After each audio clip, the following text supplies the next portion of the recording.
Ya, selamat pagi, selamat siang, selamat malam. Terima kasih sudah menonton kembali channel ini, channel Fuye Ongko. Dan hari ini kita akan membahas mengenai melihat dengan iman. Melihat dengan iman ya. Jadi judulnya kelihatannya menarik, tapi semoga juga isi yang disampaikan menarik ya. Nah, ketika kita pagi-pagi mungkin ya hari ini atau besok bangun, kita melihat berita ya, banyak berita-berita yang mencemaskan. Misalnya buka berita online, ada tentang korban-korban dari pandemi yang berjatuhan, terus ada juga tentang kapasitas rumah sakit yang semakin menipis karena banyaknya orang-orang yang sakit COVID-19 ya. Begitu juga berita-berita tentang ekonomi ya, ada mengenai ekonomi yang sedang kurang baik. Mungkin juga ada teman-teman yang ketika bangun sudah pekerjaannya sudah hilang atau mengalami kekurangan penghasilan yang sangat dalam. Nah, pada hari ini firman Tuhan yang akan dibacakan hari ini adalah dari Dua Raja-Raja ya, Dua Raja-Raja 6 ayat 8 sampai 23. Ini adalah tindakan Elisa dalam peperangan melawan Aram. Mungkin ada yang pernah baca atau udah tahu, nggak apa-apa, tapi kita sekali lagi ya kita bahas ini terkait dengan kondisi yang terjadi saat ini ya, baik kondisi teman-teman, kondisi saya maupun kondisi lingkungan sekitar kita. Oke, kita mulai dari Dua Raja-Raja 6 ayat 8 sampai 23.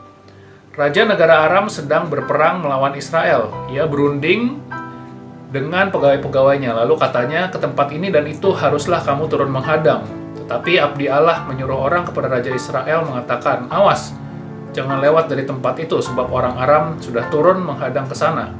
Sebab itu Raja Israel menyuruh orang-orang ke tempat yang disebutkan abdi Allah kepadanya. Demikianlah Elisa memperingatkan kepadanya supaya berawas-awas di sana. Bukan sekali dua kali saja. Jadi di sini Nabi Elisa ini membantu Raja Israel agar tidak masuk ya ke dalam jebakan atau hadangan orang-orang Aram. Oke, kita lanjutkan di ayat 11. Lalu mengamuklah hati Raja Aram tentang hal itu, maka dipanggilnya lah pegawai-pegawainya, katanya kepada mereka, tidakkah dapat kamu beritahukan kepadaku, siapa dari kita memihak kepada Raja Israel? Tetapi berkatalah salah seorang pegawainya, tidak tuanku Raja, melainkan Elisa, Nabi yang di Israel, dialah yang memberitahukan kepada Raja Israel tentang perkataan yang diucapkan oleh tuanku di kamar tidurmu. Sebenarnya ini hebat sekali ya, Elisa itu bisa dengar kata-katanya si Raja Aram ini lalu memberitahu kepada Raja Israel, bahkan kata-kata yang diucapkan di dalam kamarnya si Raja Aram. Tentunya ini dengan kuasa Tuhan ya.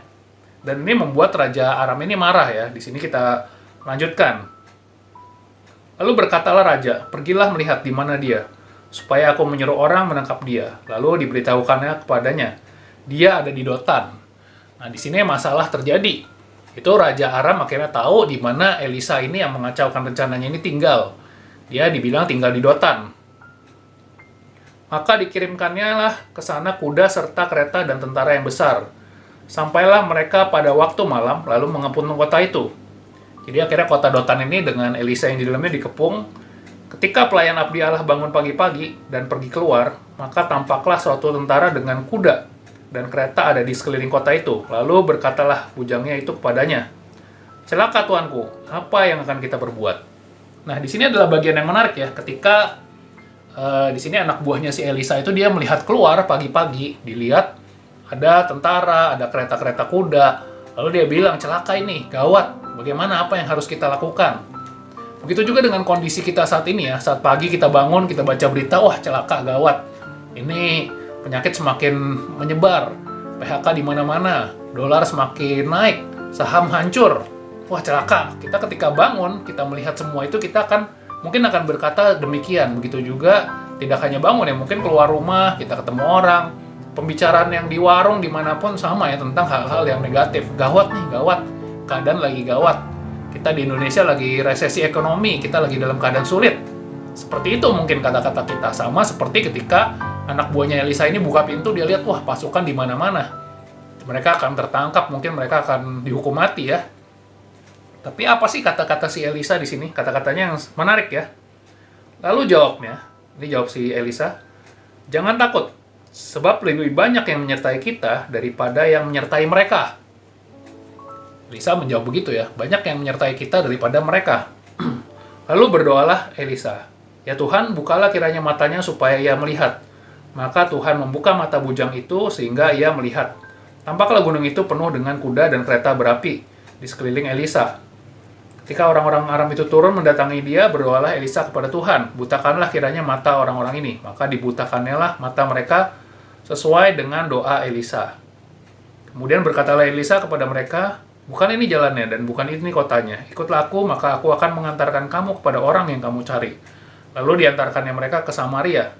Segera sesudah mereka sampai ke Samaria, berkatalah Elisa, ya Tuhan, bukalah mata orang-orang ini, supaya mereka melihat. Lalu Tuhan membuka mata mereka sehingga mereka melihat. Dan heran, mereka ada di tengah-tengah Samaria. Lalu bertanyalah Raja Israel kepada Elisa, tatalah melihat mereka, kubunuhkah mereka Bapak? Tetapi jawab Elisa, jangan. Biasakah kau bunuh yang kau tawan dengan pedangmu dan dengan panahmu? Tetapi hidangkanlah makanan dan minuman di depan mereka, supaya mereka makan dan minum lalu pulang kepada tuan mereka. Disediakannya bagi mereka jamuan yang besar, maka makan dan minumlah mereka. Sesudah itu dibiarkanlah mereka pulang kepada tuan mereka. Sejak itu tidak ada lagi gerombolan-gerombolan Aram memasuki negara Israel. Nah, di sini dibilang berkali-kali ya bahwa Elisa ini memohon kepada Tuhan, berdoa kepada Tuhan, bukalah mata orang ini, butakanlah mereka, dan sebagainya. Di mana Elisa itu dia melihat dengan iman bahwa oke, di sekelilingnya itu banyak masalah, tetapi dia berkeyakinan bahwa yang menyertai dia lebih banyak daripada masalah-masalah yang ada di hadapan mereka saat itu. Dan berkali-kali dia menggantungkan ya harapan kepada Tuhan. Dia tidak mengatakan bahwa dirinya yang hebat, tenang, aku yang hebat nih, aku bisa kalahin mereka semua.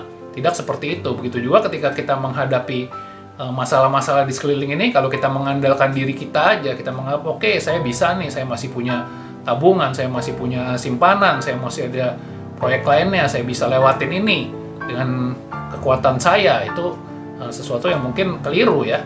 Tapi kita diingatkan dari firman Tuhan hari ini bahwa apa yang dilakukan Elisa adalah dia beriman bahwa ketika ada masalah yang begitu besar, dia menganggap oke, yang menyertai saya lebih besar, dan terus-menerus dalam segala tindakannya ia memohon bantuan kepada Tuhan.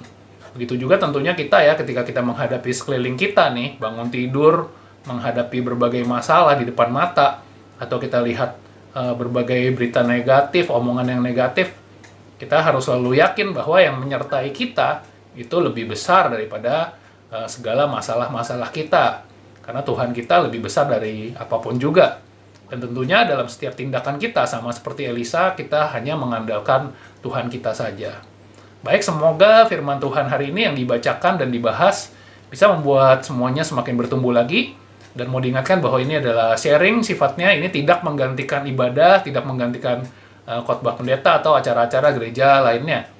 Juga jangan lupa teman-teman bisa subscribe, bisa di-like, dan dinyalakan juga notifikasinya untuk tahu kalau nanti ada renungan-renungan terbaru lainnya. Oke, terima kasih. Sampai ketemu di video selanjutnya.